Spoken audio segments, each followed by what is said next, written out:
Class 11 semester 1-এর আমি জটিল রাশি যে চ্যাপ্টারটা আছে সেটা করাচ্ছি।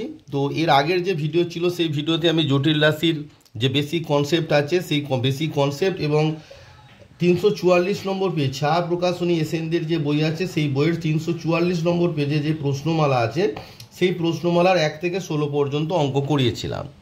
তো এই ভিডিওতে আমি 16-র পর থেকে অর্থাৎ 17 নম্বর অঙ্ক থেকে তোমাদের করাবো। আর বেসিক কনসেপ্ট আর এর আগে যে 1 থেকে 16 পর্যন্ত এমসিকিউ করিয়েছিলাম সেই ভিডিও যারা এখনও দেখে উঠতে পারো না অবশ্যই দেখে নেবে, সেই ভিডিওর লিঙ্ক আমি ডিসক্রিপশান বক্সে দিয়ে দেবো। তো 17 নম্বরে বলেছে নিচের বিবৃতিটি কোনটি সত্য। বলেছে অপশান এ জেড বিশুদ্ধ জটিল সংখ্যা হলে জেড মাইনাস জেড বার সমান 0 হবে। তো আমি তোমাদেরকে দেখাই যে জেড বিশুদ্ধ জটিল সংখ্যা হলে Z minus Z bar option এ কী হয় সেটা তোমাদেরকে দেখায়। তো ধরো জেড বিশুদ্ধ জটিল সংখ্যা মানে জেড ইকুয়ালস টু আইবি হবে, তাহলে জেড বার সমান কত হবে মাইনাস আইবি হবে। তাহলে জেড মাইনাস জেড বার সমান কী হবে i b minus of minus i b, তাহলে আইবি মাইনাস মাইনাসে প্লাস আইবি মানে কত হলো 2IB। তাহলে জেড মাইনাস জেড বার সমান কি তোমার 0 হলো না, তাহলে আমাদের অপশান এ যেটি আছে সেটি ভুল, সেটি হবে না। তাহলে কি দাঁড়ালো অপশান এটা সত্য নয়। অপশান বি বলছে জেড একটি বিশুদ্ধ বাস্তব সংখ্যা হলে জেড প্লাস জেড বার সমান 0 হবে। তাহলে জেড একটি কি বলেছে বিশুদ্ধ বাস্তব সংখ্যা, তাহলে জেড বিশুদ্ধ বাস্তব সংখ্যা হলে কি হয় দেখি, তাহলে জেড প্লাস জেড বার কি হয় সেটাও দেখি যে জেড প্লাস জেড বার 0 হয় কিনা। দেখো অপশান বি যেটা আছে বলেছে জেড বিশুদ্ধ বাস্তব সংখ্যা, তার মানে জেড সমান এ, তাহলে জেড বার সমান কি হবে জেড বার সমানও এ হবে, কারণ জেড আর জেড বার সেম হয়ে যাবে, কারণ জেড বার মানে হচ্ছে কাল্পনিক অংশের চিহ্ন পরিবর্তন হয়, বাস্তবটা অপরিবর্তিত হয়, কারণ কাল্পনিক অংশ এখানে নেই মানে I0 তার তো চিহ্ন পরিবর্তনের কোনো মানে হয় না। দেওয়ার পর আমার কি দাঁড়ালো জেড প্লাস জেড বার সমান হচ্ছে এ প্লাস এ সমান হচ্ছে 2A which is not equals to 0। But তোমাদের অপশান বিতে দেওয়া আছে যে জেড প্লাস জেড বার সমান 0, তাহলে এটি সত্য নয়। তাহলে আমাদের কি দাঁড়ালো যে অপশান বি জেড একটি বিশুদ্ধ বাস্তব সংখ্যা হলে z plus Z bar equals to 0 which is not true. Option C কোনো জটিল সংখ্যা বাস্তব অংশ তার মডিউলাসের থেকে বড় হতে পারে না, অর্থাৎ বাস্তব অংশ মডিউলার থেকে সমান বা ছোট হবে, বড় হবে না। তো option C is the right answer, যে কোনো জটিল সংখ্যার বাস্তব অংশ তার মডিউলাসের থেকে বড় হতে পারে না, এটি হচ্ছে সঠিক। এটি একটি তোমাদের যখন মডিউলাসের যে বেসিক কনসেপ্ট বলেছিলাম সেখানে আমি বলেছি, তবু আর একবার তোমাদের দেখিয়ে দিই যে কোনো জটিল সংখ্যার বাস্তব অংশ তার মডিউলাসের থেকে বড় হতে পারে না, দিস ইজ ট্রু, অর্থাৎ right answer is option C. তো তার প্রমাণ হিসাবে তোমাদেরকে দেখিয়ে দিই।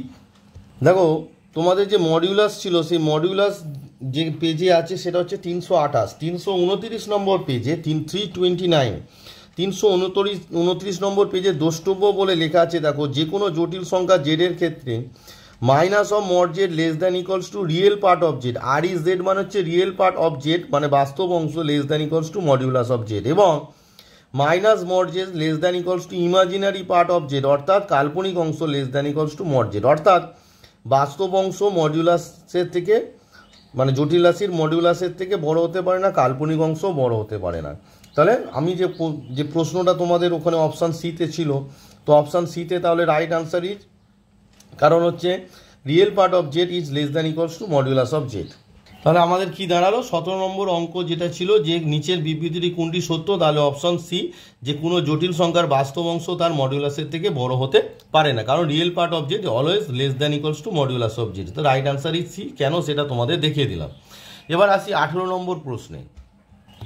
18 নম্বরে বলছে Z1 ও Z2 দুটি পরস্পর অনুবন্ধী জটিল সংখ্যা হলে Z1 প্লাস Z2 বাস্তব হবে, কাল্পনিক হবে, ধনাত্মক পূর্ণ সংখ্যা হবে, ঋণাত্মক পূর্ণ সংখ্যা। আমরা জানি যে দুটি Z1 এবং Z2 দুটি জটিল সংখ্যা পরস্পর যদি অনুবন্ধী হয় তাদের সমষ্টি সবসময় কি হবে বাস্তব হবে, তাদের সমষ্টি সবসময় কি হবে না বাস্তব হবে। ধরো তোমাকে বলে দিল যে 18 নম্বর যেটা আছে একটু বুঝিয়ে দিই। ধরো তোমাকে বলে দিল যে Z1 সমান A প্লাস IB, আর যেহেতু Z1 আর Z2 পরস্পর অনুবন্ধী, এরা পরস্পর অনুবন্ধী, তো পরস্পর অনুবন্ধী মানে হচ্ছে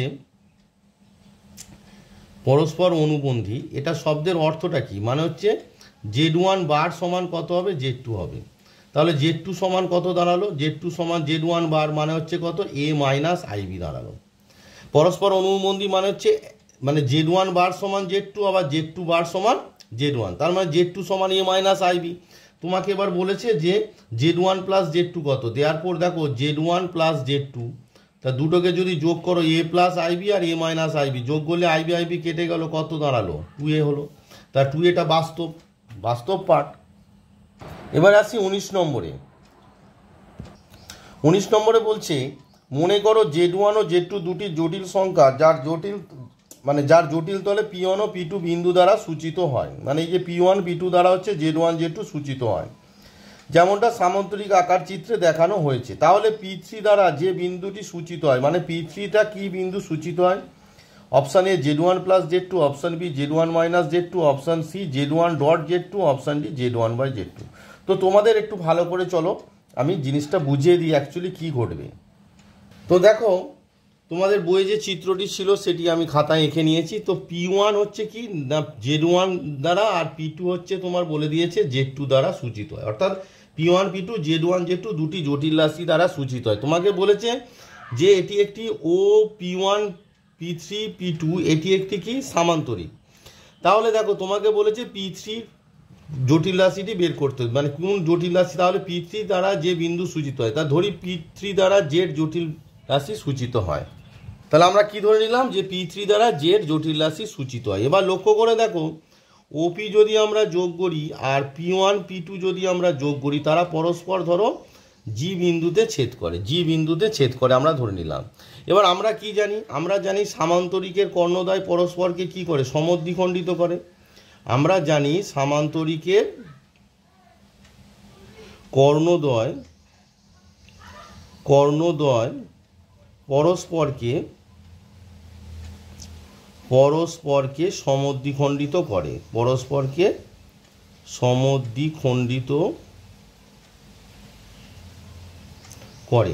তাহলে সামান্তরিকের কর্ণদ্বয় কি করে না, পরস্পরকে সমদ্বিখণ্ডিত করে। তাহলে দেখো ও P3 এটি একটি কর্ণ এবং P1 P2 একটি কর্ণদ্বয়ের মধ্যবিন্দু কি হবে, একই হবে। কর্ণদ্বয়ের মধ্যবিন্দু অভিন্ন হবে, কারণ পরস্পরকে সমদ্বিখণ্ডিত করে, তো মানে একে অপরকে সমদ্বিখণ্ডিত করে। অর্থাৎ ও P3 আর P1 P2 দুটো কর্ণের মধ্যবিন্দু কি হবে, অভিন্ন হবে। মধ্যবিন্দু অভিন্ন হবে। তাহলে দেখো ও P3 মধ্যবিন্দু কি হবে বলো, ও কি যে 0 জটিল রাশি দ্বারা, ও তো মূল বিন্দু, তাহলে 0 জটিল রাশি দ্বারা, P3 কত Z জটিল রাশি দ্বারা, তাহলে 0 প্লাস Z/2, মানে ও P3 কর্ণদ্বয়ের মধ্যবিন্দু, অর্থাৎ ও P3 কর্ণের মধ্যবিন্দু কি হবে 0 প্লাস Z/2, আর P1 P2 যে কর্ণ আছে তার মধ্যবিন্দু কি হবে Z1 প্লাস Z2/2। এটি হচ্ছে ধরো এ বি দুটো বিন্দু আছে, তো এ বিন্দু যদি Z1 দ্বারা আর বি বিন্দু যদি Z2 দ্বারা সূচিত হয়, তাহলে এ বি এর মধ্যবিন্দু কি হবে, এ বি এর মধ্যবিন্দু যদি সি হয়, তাহলে এ বি এর মধ্যবিন্দু কি হবে, এ বি এর মধ্যবিন্দু হবে Z1 প্লাস Z2/2। এটি হচ্ছে তোমাদের সূত্র, Z1 প্লাস Z2/2। অর্থাৎ এ বিন্দু যদি Z1, বি বিন্দু যদি Z2 জটিল রাশি দ্বারা সূচিত হয়, তাহলে এ বি এর মধ্যবিন্দু হবে Z1 প্লাস Z2/2।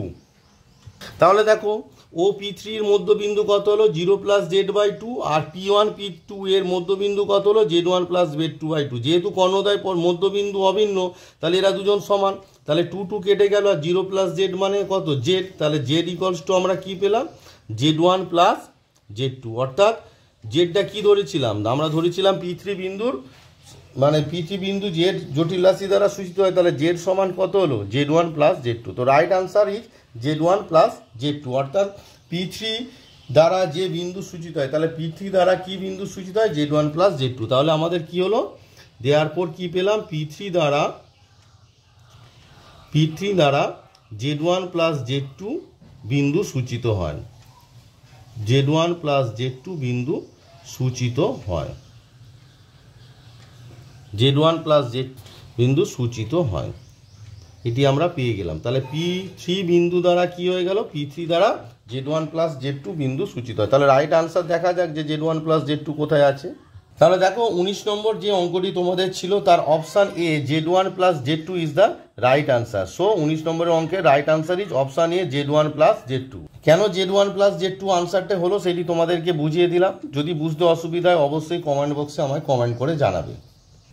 এবার আসি 20 নম্বরে, বলছে জেড এবং অন্য একটি জটিল সংখ্যার কোণাঙ্কের যোগফল, কোণাঙ্ক মানে অ্যামপ্লিটিউডের যোগফল যদি পাই হলে অন্য জটিল সংখ্যাটি লেখা যাবে জেড বার মাইনাস জেড বার, জেড না মাইনাস জেড। তাহলে দেখো 20 নম্বর যে অঙ্কটা তাহলে বলছে যে জেড এবং অন্য একটি জটিল সংখ্যার কোণাঙ্কের যোগফল পাই হলে অন্য জটিল সংখ্যাটা লেখা যাবে। তা ধরে নিলাম তাদের মডিউলাসটা সেম, মানে দুজনের মডিউলাস সেম এবং কোণাঙ্কের যোগফল অর্থাৎ অ্যামপ্লিটিউডের যোগফল কত পাই। তো একটার যদি অ্যামপ্লিটিউড তোমার থিটা হয় তাহলে অন্যটা কত হবে, পাই মাইনাস থিটা হবে। তাহলে অঙ্কটা কিভাবে হবে তোমাদের একটু লিখে দেখায়। তো দেখো আমি ধরে নিলাম যে amplitude of Z equals two theta. তাহলে অন্য যে জটিল সংখ্যা আছে, অন্য জটিল সংখ্যা যেটি আছে, তাহলে অন্য জটিল সংখ্যার অ্যামপ্লিটিউড কত হবে, অ্যামপ্লিটিউড ইকুয়ালস টু কত হবে বলো। অন্য ধরো জটিল সংখ্যা সেটা ধরো Z1 ধরে নিলাম, তাহলে অ্যামপ্লিটিউড অফ Z1 সমান কত হবে, সমান হবে পাই মাইনাস থিটা, কারণ দুজনের সমষ্টি কত পাই।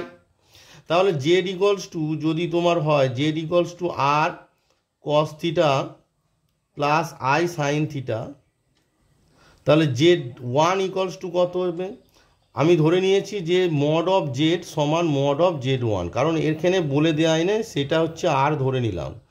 তাহলে মডুলাস অ্যামপ্লিটিউড আকার জেড সমান R cos theta plus I sine theta হবে, আর Z1 সমান কত হবে, আর থিটার জায়গায় কত বসবে, কারণ তার অ্যামপ্লিটিউড হচ্ছে pi minus theta plus I sine pi minus theta.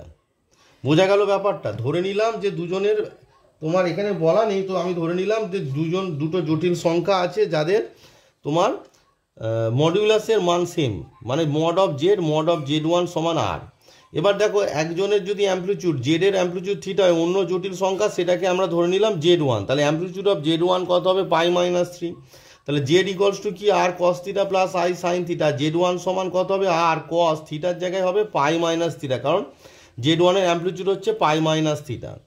তো ইকুয়ালস টু কত হচ্ছে দেখো, এটি এবার তোমাদের সংযুক্ত কোণের ত্রিকোণমিতিক অনুপাত 2 পাইয়ের জায়গায় 2 into pi by 2 minus theta plus I sine 2 into pi by 2 minus theta. এবার লক্ষ্য করে দেখো 2 ইন্টু, তো এটি ক্যালকুলেট করলে কি দাঁড়াচ্ছে, তাহলে দেখো 2 ইন্টু পাই বাই 2, তাহলে এখান থেকে আমরা কাউন্টডাউন স্টার্ট করি, তাহলে 1 2 2 into pi by 2 minus theta. দেখো সংযুক্ত কোণে আমি বুঝেছিলাম যে 1 2 মাইনাস হলে ব্যাক করবে, তাহলে এটা কি পান, দ্বিতীয় পাদ। দ্বিতীয় পাদে কসকে প্রশ্ন করো, দ্বিতীয় পাদে কস কি, দ্বিতীয় পাদে কস নেগেটিভ, তাহলে আমার এখানে কত হবে, মাইনাস হবে। এবার দুইটা যুগ্ম হলে অপরিবর্তিত থাকে অর্থাৎ কস থিটা হবে। সংযুক্ত কোণে এগুলো আমি বুঝিয়েছিলাম। আবার দেখো 2 into pi by 2 minus theta 1 2 minus দ্বিতীয় পাদের সাইনটা কি প্লাস, তাই প্লাস হবে। এবার দুইটা যুগ্ম তাই প্লাস আই সাইন থিটা হলো। এবার লক্ষ্য করে দেখো যে জেড, এখানে তোমার অপশানে তো দেখো আছে, তোমার অপশান আছে জেড হচ্ছে না, মাইনাস জেড, যদি মাইনাস জেড করো তাহলে কি হয়ে যাচ্ছে দেখো, মাইনাস জেড যদি তুমি করো, মাইনাস জেড হলে কত হচ্ছে আর, তাহলে কস থিটা মাইনাস, এই যে মাইনাস কস থিটাটা প্লাস হয়ে গেল আর এটা প্লাসটা মাইনাস হয়ে যাবে আই সাইন থিটা। তাহলে দেখো তোমার মাইনাস জেড সরি একটু ভুল হচ্ছে, মাইনাস জেডও হচ্ছে না, কারণ মাইনাস জেড মানে minus cos theta minus I sine theta হবে, কিন্তু এখানে আছে minus cos theta plus I sine theta. তাহলে জেড বার সমান কত দেখো, জেড বার সমান হচ্ছে আর কস থিটা, এই যে কস থিটা এই প্লাসের জায়গায় হবে মাইনাস আই সাইন থিটা হবে। তাহলে জেড বার হচ্ছে কি, তাহলে জেড বারও হচ্ছে না, দেখো এখানে কি আছে, জেড বার সমান Z1 হচ্ছে কি, হচ্ছে না, কারণ এখানে আছে minus cos theta plus I sine theta, কিন্তু জেড বার এসেছে কি আমার R cos theta minus I sine theta. এবার আরেকটা অপশনে আছে যে মাইনাস জেড বার, তাহলে মাইনাস জেড বার করে দেখো, মাইনাস জেড বার যদি করি, মাইনাস দিয়ে গুণ করি, তাহলে এই কস থিটাটা মাইনাস কস থিটা হয়ে যাচ্ছে আর মাইনাস আই সাইন থিটাটা প্লাস আই সাইন থিটা হয়ে যাচ্ছে। তো লক্ষ্য করে দেখো মাইনাস জেড বার যদি আমরা করি সেটি দেখো Z1 এর সমান হয়ে যাচ্ছে, দেখো Z1 এর সমান হয়ে যাচ্ছে। তাহলে অপর যে জটিল সংখ্যা যেটি আছে তাহলে Z1 সমান অ্যাকচুয়ালি কত হলো মাইনাস জেড বার। তাহলে অপর যে জটিল সংখ্যা যেটি আছে সেটা কি Z1 আমি ধরেছিলাম, Z1 সমান কি হলো মাইনাস জেড বার। তো right answer is minus Z bar. তো 20 নম্বরে যেটি ছিল অঙ্ক, জেড এবং অন্য একটি জটিল সংখ্যার কোণাঙ্কের অর্থাৎ অ্যামপ্লিটিউডের যোগফল পাই হলে অন্য জটিল সংখ্যাটি লেখা যাবে কীরকম না মাইনাস জেড বার। এবার আসি 21 নম্বর, option B minus Z bar. Option B 20-র answer হচ্ছে অপশান বি মাইনাস জেড। এবার আসি 21 নম্বরে, যদি জেড একটি জটিল সংখ্যা হয় এবং এমন যে জেড প্লাস জেড বার মানে conjugate of Z equals to Z of minus Z bar তার মডিউলাস যদি সমান হয় তাহলে জেডের সঞ্চয়, অর্থাৎ জেড প্লাস জেড বারের মডিউলাস আর জেড মাইনাস জেড বারের মডিউলাস যদি সমান হয় তাহলে জেডের সঞ্চার পথ কী হবে, এক্স অক্ষ হবে, একটি সরলরেখা হবে, এক জোড়া সরলরেখা হবে, একটি বৃত্ত হবে। তো ক্যালকুলেট করে দেখা যাক। তাহলে 21 নম্বর যে অঙ্কটি তোমাদের বলেছে যে জেড একটি জটিল সংখ্যা এমন যে মড অফ মানে Z plus Z bar mod of Z minus Z bar সমান। তো দেখো তাহলে জেডটাকে আমরা কি ধরবো, ধরো জেডটাকে আমরা ধরবো এক্স প্লাস আই ওয়াই, তাহলে জেড বার সমান কত হবে এক্স মাইনাস আই ওয়াই। চলো ক্যালকুলেট করে দেখাই অ্যাকচুয়ালি। তাহলে দেখো আমরা 21 নম্বর যে অঙ্কটি আছে সেটা আমরা কি ধরে নেব, যে ধরি Z equals to X plus I Y, ধরি Z equals to X plus I Y. দেয়ারপর আমার জেড বার সমান কত হবে, জেড বার সমান কত হবে এক্স মাইনাস আই ওয়াই। প্রদত্ত তোমার যেটা দেওয়া আছে আর কি, যে mod of Z plus Z bar সমান mod of Z minus Z bar, which imply দেখো mod of Z plus Z bar, তাহলে এই দুটোকে যদি যোগ করে X plus I Y x minus I Y যোগ করলে কত হচ্ছে, আই ওয়াই কেটে গিয়ে কত হচ্ছে মড অফ 2x হচ্ছে, সমান mod of Z minus Z bar, তাহলে এক্স এক্স কেটে যাচ্ছে আই ওয়াই আর মাইনাস আই ওয়াই মানে হচ্ছে প্লাস আই ওয়াই মানে কত হচ্ছে 2IY হয়ে গেল, which imply mod of 2x মানে কত মডিউলাস মানে হচ্ছে 2x তার হোল স্কোয়ার, কারণ এখানে ইমাজিনারি পার্টটা নেই, equals to r mod of 2i actually মানে কত হবে 0 স্কোয়ার প্লাস 2i স্কোয়ার, কিন্তু 0 স্কোয়ার লিখছে কারণ এখানে বাস্তব অংশটা নেই। এ প্লাস আইবি যদি তোমরা লেখো এই যে 2xটাকে তোমরা কি লিখতে পারো 2x প্লাস আই 0, তাহলে তার মডিউলাস কত হবে √2x স্কোয়ার প্লাস 0 স্কোয়ার, আর এই যে 2IY আছে এটাকে লিখতে পারি 0 প্লাস I2y, তাহলে এর মডিউলাস কত হবে 0 স্কোয়ার প্লাস 2y স্কোয়ার, সেই জন্য 2y স্কোয়ার। তাহলে উভয় পক্ষকে স্কোয়ার করে দিলে আমার কি দাঁড়াচ্ছে 4x স্কোয়ার সমান হচ্ছে 4y স্কোয়ার, রুটটা উঠে গেল 4 কেটে গেল, দেওয়ার আমার কি এলো x square minus y square equals to 0, which imply আমার কি দাঁড়াচ্ছে x plus y x minus y equals to 0। তো হুইচ ইমপ্লাই আমার কি দাঁড়ালো x plus y equals to 0 or x minus y equals to 0। এবার দেখো এক্স ওয়াইয়ের যে কোনো এই যে দুটো সমীকরণ বেরোলো এটাই হচ্ছে সঞ্চার পথ, দেওয়ার নির্ণয় সঞ্চার পথ কী দাঁড়ালো, নির্ণয় সঞ্চার পথ কী দাঁড়াচ্ছে x plus y equals to 0 এবং x minus y equals to 0। তাহলে এটা নির্ণয় সঞ্চার পথ আমরা পেলাম। এবারে হচ্ছে প্রশ্ন যে এক্স এবং ওয়াইয়ের যে কোনো একঘাত সমীকরণ সরলরেখাকে সূচিত করে। এটা পরবর্তীকালে তোমাদের সেমিস্টার 2 যখন হবে তখন সরলরেখা আছে, যে সরলরেখার সমীকরণ কি এক্স ওয়াইয়ের একঘাত সমীকরণ, অর্থাৎ x plus b y plus c equals to 0, এই আকারে যে সমীকরণ হয় সেগুলোকে বলা হয় সরলরেখার সমীকরণ। তো এই দেখো এখানে এক্স প্লাস ওয়াই সমান 0, তুমি বলবে স্যার এ বি কোথায়, এ বি দুজনই এক, সি কোথায়, সি এর মান 0, বোঝা গেল। মানে এক্স মানে মেন কথাটা হচ্ছে এক্স এবং ওয়াইয়ের একঘাত সমীকরণ সরলরেখাকে সূচিত করে। তাহলে x plus y equals to 0 এটি একটি এক্স ওয়াইয়ের একঘাত সমীকরণ, x minus y equals to 0 এটিও এক্স এর একঘাত সমীকরণ। তাহলে সঞ্চার পথ দুটো কি হলো, সঞ্চার পথ হলো কটি সরলরেখা, দুটো সরলরেখা সূচিত করে। তাহলে জেডের সঞ্চার পথ কি হলো, দুটি সরলরেখা। দেখো তাহলে 21 নম্বর যে প্রশ্নটি দিয়েছিল, যদি জেড একটি জটিল সংখ্যা হয় এবং Z plus modulus of Z plus Z bar সমান modulus of Z minus Z bar হয় তাহলে জেডের সঞ্চার পথ হয় এক্স অক্ষ একটি সরলরেখা, এক জোড়া সরলরেখা একটি বৃত্ত। আমার কটা সরলরেখা এসছে? দুটো। তার মানে option C is the right answer, এক জোড়া সরলরেখা। এবার আসি 22 নম্বর অঙ্ক। 22 নম্বরে বলেছে একটি জটিল, যদি জেড একটি জটিল সংখ্যা হয় এবং real part of 1/z equals to c, যেখানে সি নট ইকুয়ালস টু 0 একটি বাস্তব সংখ্যা হয়, তাহলে জেডের সঞ্চার পদ। তাহলে আমাকে আগে জেড সমান ধরে নেবো এক্স প্লাস আই ওয়াই সঞ্চার পদ। রিয়েল পার্ট অফ 1/z, তাহলে 1/z কত বের করব, তার রিয়েল পার্ট বের করব, অর্থাৎ সেটাকে রিয়েল পার্ট এবং ইমাজিনারি পার্টে ডিভাইড করে তার রিয়েল পার্ট সমান কত হবে, সি, সেটাই হবে তোমার সঞ্চার পদ। তাহলে দেখো 22 নম্বর যে অঙ্কটি আছে, আমরা ধরে নেব কি, ধরি জেড ইকুয়ালস টু তোমার এক্স প্লাস আই ওয়াই। তার মানে যেহেতু জেডের জটিল মানে সঞ্চার পদ বের করতে বলেছে, তাহলে ধরে নিলাম জেড সমান হচ্ছে এক্স প্লাস আই ওয়াই।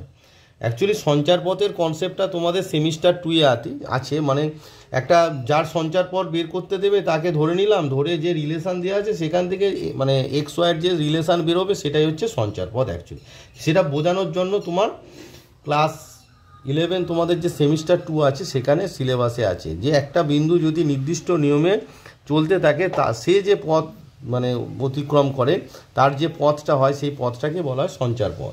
তো তোমাদের পরে ওটা বোঝাবো সেমিস্টার 2-তে। দেওয়ার পর তোমার 1/z সমান কত হবে, 1/z সমান হবে 1/x প্লাস আই ওয়াই। তাহলে নিচে কি আছে, নিচে আই আছে, মানে করণী নিরসন করতে হবে, তাহলে কনজুগেট দিয়ে গুণ করো, তাহলে উপরে এক্স মাইনাস আই ওয়াই, আর নিচে কত হবে এক্স প্লাস আই ওয়াইয়ের সঙ্গে এক্স মাইনাস আই ওয়াই গুণ করে দাও।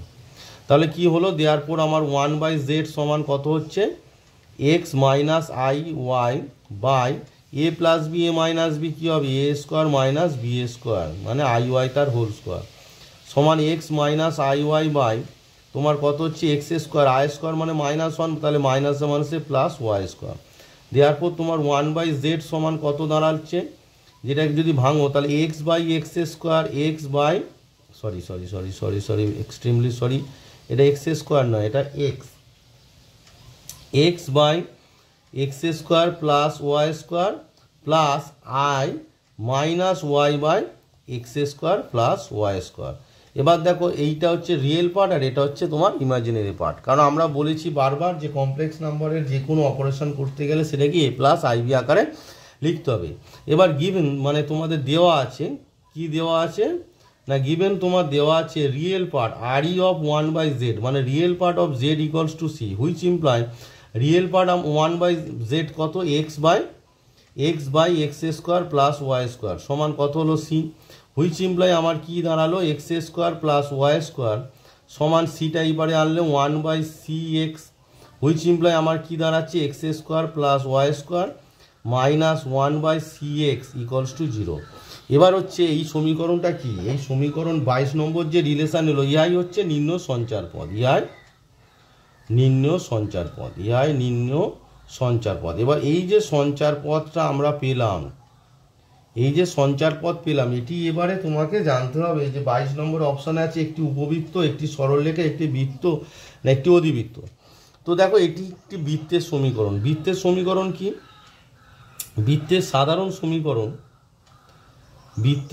মানে কোনো সমীকরণকে দেখে কি করে বুঝবো এটি বৃত্ত, বৃত্তের সাধারণ সমীকরণ হচ্ছে, এটিও তোমাদের সেমিস্টার 2-এ আছে, প্রবলেম এটাই সিলেবাসটাকে যেহেতু ভেঙে দিয়েছো তো বৃত্তটি তোমাদের, তাই একটু জাস্ট বলে রাখছি, বৃত্তের মানে যে কোনো সমীকরণ যদি এই আকারে হয়, অর্থাৎ x square plus y square plus 2gx plus 2fy plus c equals to 0, এই আকারে যে কোনো সমীকরণকে বলা হয় বৃত্তের সমীকরণ, অর্থাৎ এক্স ওয়াইয়ের দ্বিঘাত সমীকরণ, যেখানে এক্স স্কোয়ার আর ওয়াই স্কোয়ারের সহগ সমান এবং এখানে এক্স ওয়াই টার্মটা থাকবে না, তাহলে সেটিকে বলা হবে বৃত্তের সমীকরণ। তাহলে বৃত্তের সাধারণ সমীকরণ x square y square 2gx 2fy plus c equals to 0। দেখো x square y square 2gx মানে হচ্ছে -1/c, এবার 2fy c সবাইকে থাকতে হবে, তার তো কোনো মানে নেই, এই আকারেই তো আছে, তাহলে একটি কি বৃত্তের সমীকরণ। মানে এখানে তোমার এই যে জি এফ সি এর মধ্যে কেউ শূন্য হতেই পারে, প্রদত্ত যে সমীকরণ সেখানে আমার এসেছে জি এর মান মানে 2gর মান -1/c, এফ এর মান 0, সি এর মানও 0, তাহলে আমার যে সঞ্চার পথ বের হলো সেটি কি হলো, একটি বৃত্তের সমীকরণ। তাহলে দেখো 22 নম্বর যে অঙ্ক আছে, একটি যদি জেড একটি জটিল সংখ্যা হয় এবং real part of 1/z c হয়, যেখানে c নট ইকুয়াল টু 0, এটি তাহলে জেড এর সঞ্চার পদ হলো অপশন ডি, একটি বৃত্তের সমীকরণ ইজ দ্য রাইট আনসার। তাহলে option D is the right answer. তো এই ভিডিওর শেষ অঙ্ক 23 নম্বর অঙ্ক। এই ভিডিওতে আমি 17 থেকে 23 7টি অঙ্ক করে দিচ্ছি। তো 23 নম্বর অঙ্ক যেটি আছে, বলেছে এটা এইচএস 2016 সালে পড়েছে, যদি মানে ক্লাস 11-এর অ্যাকচুয়ালি 16 সালে পড়েছে, যদি আই স্কোয়ার সমান -1 হয় তবে 3i - 1 তার হোল স্কোয়ার। আই স্কোয়ার সমান -1 তো আমরা সবাই জানি, তাহলে 3i - 1 তার হোল স্কোয়ারের মডিউলাসের মান হবে। তো দেখো তাহলে 23 নম্বর যে অঙ্কটি তোমাদের বলেছে যে আই স্কোয়ার সমান -1, এটা আমরা সবাই জানি। তাহলে বলেছে মডিউলাস অফ, তোমাকে বের করতে দিয়েছে যে মডিউলাস অফ 3i - 1 তার হোল স্কোয়ার এর মান কত, এর মডিউল 3i - 1 তার হোল স্কোয়ারের মডিউলাস। তো এটাকে ভাঙো, a - b তার হোল স্কোয়ার, তাহলে 3i তার whole square plus 1 square minus 2ab, মানে a square plus b square minus 2ab, 2ab মানে হচ্ছে 1, তাহলে কত হচ্ছে তোমার 2a মানে 3i আর b মানে হচ্ছে তোমার 1, একটা একটু বড় করে লেখা হয়ে গেছে। তো 3 স্কোয়ার মানে কত, 3 স্কোয়ার মানে 9, আই স্কোয়ার মানে কত, আই স্কোয়ার মানে হচ্ছে -1, তাহলে 9 × -1 প্লাস 1 মাইনাস 3 × 2 = 6i, তাহলে ইকুয়ালস টু দেখো -9 প্লাস 1, -9 প্লাস 1 মানে কত হচ্ছে, এই যে 9 - 1 মানে -9 আর প্লাস 1 মানে -8, -8 ব্র্যাকেটের মধ্যে রাখো plus i × -6, a plus ib আকারে লেখা হচ্ছে, এই যে -6i, i × -6, তাহলে এটা হচ্ছে রিয়েল পার্ট, এটা ইমাজিনারি পার্ট, তাহলে মডিউলাস সমান কি রিয়েল পার্টের স্কোয়ার, তাহলে -8 স্কোয়ার প্লাস ইমাজিনারি পার্টের স্কোয়ার, তাহলে 8 দা কত, মাইনাসের পাওয়ার যদি যুগ্ম হয় তাহলে প্লাস হয়ে যাবে, তাহলে 8 স্কোয়ার হচ্ছে 64, -6 স্কোয়ারে হচ্ছে -6, তার হোল স্কোয়ার মান হচ্ছে 36, তার মানে রুট আন্ডার কত হয়ে গেল 100, মানে কত হলো 10, তাহলে যে প্রদত্ত যে জটিল রাশিটি দিয়েছিল তার মডিউলাসের মান কত হলো 10 হলো। Right answer is 10। তো দেখো 23 নম্বর যে অঙ্ক আছে তোমার, 23 নম্বর যে অঙ্ক তার right answer is option B 10। তো 23 নম্বর পর্যন্ত যে অঙ্ক আমি করে দিলাম, 23 নম্বরের অপশান বি রাইট মানে 10 আনসার। তো এই ভিডিওতে আমি 17 থেকে 23 পর্যন্ত অঙ্ক করে দিলাম। আর বুঝতেই পারছো যে অঙ্কগুলো তবেই বুঝতে পারবে যদি তোমরা বেসিক কনসেপ্টটা ভালো করে বোঝো। তো বেসিক কনসেপ্টের ভিডিও এই চ্যানেলে আমার দেওয়া আছে, তার লিঙ্ক আমি ডিসক্রিপশান বক্সে দিয়ে দেবো, তোমরা অবশ্যই সেই ভিডিওটি অবশ্যই দেখবে, তাহলে কী হবে অঙ্ক বুঝতে সুবিধা হবে। আর এই যে 23 পর্যন্ত 1 থেকে 23 এই ভিডিও, এর আগের ভিডিওতে আমি 1 থেকে 16 করিয়েছিলাম আর এই ভিডিওতে 17 থেকে 23 করালাম। তো এই 23 পর্যন্ত অঙ্ক যে এমসিকিউ করালাম তাতে যদি তোমাদের কোনো সমস্যা থাকে অবশ্যই আমাকে বোঝার অসুবিধা হলে কমেন্ট বক্সে কমেন্ট করে জানাবে। আর পরবর্তী ভিডিওতে আমি পরবর্তী অঙ্কগুলো করে দেখাবো।